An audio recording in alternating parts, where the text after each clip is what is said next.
નમસ્કાર દર્શક મિત્રો, એડી ન્યૂઝમાં આપનું હાર્દિક સ્વાગત છે। હું છું આપની સાથે આરડી વાઘેલા। જોઈએ આજના મુખ્ય સમાચાર। અંકલેશ્વર પાસેના માંડવા ટોલ પ્લાઝા પાસેથી ટેમ્પામાં એરબબલ્સ જથ્થાની આડમાં વિદેશી દારૂનો મોટો જથ્થો ઝડપાયો।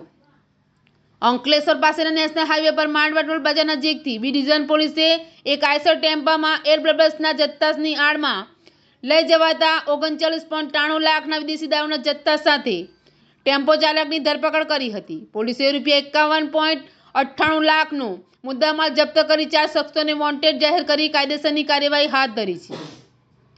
અંકલેશ્વર શહેર બી ડિવિઝન પોલીસને વિદેશી દારૂ ભરેલ આઈસર ટેમ્પો સુરત તરફથી નેશનલ હાઈવે પરથી વડોદરા તરફ જનાર હોવાની માહિતી મળી હતી।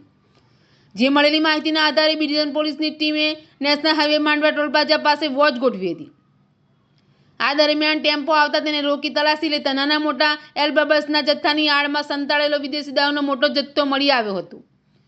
પોલીસે રાજસ્થાનના ટેમ્પો ચાલક કમલેશ હીરારામ બાંગડવાની ધરપકડ કરી અને ₹39,93,000નો વિદેશી દારૂનો જથ્થો તથા મોબાઈલ અને 12 લાખનો ટેમ્પો મળી કુલ ₹51,98,000નો મુદ્દામાલ જપ્ત કરી ટેમ્પામાં વિદેશી દારૂનો જથ્થો ભરી આપનાર રાજસ્થાનના ભજનલાલ તેમજ દારૂનો જથ્થો મોકલનાર સુરતના સંજય દેસાઈ અને વિદેશી દારૂનો જથ્થો મંગાવનાર વડોદરાના વસંત કાભાઈ ચૌહાણ તથા ટેમ્પાના માલિકને વોન્ટેડ જાહેર કરી તેઓ વિરુદ્ધ ગુનો નોંધી વધુ તપાસ હાથ ધરી છે।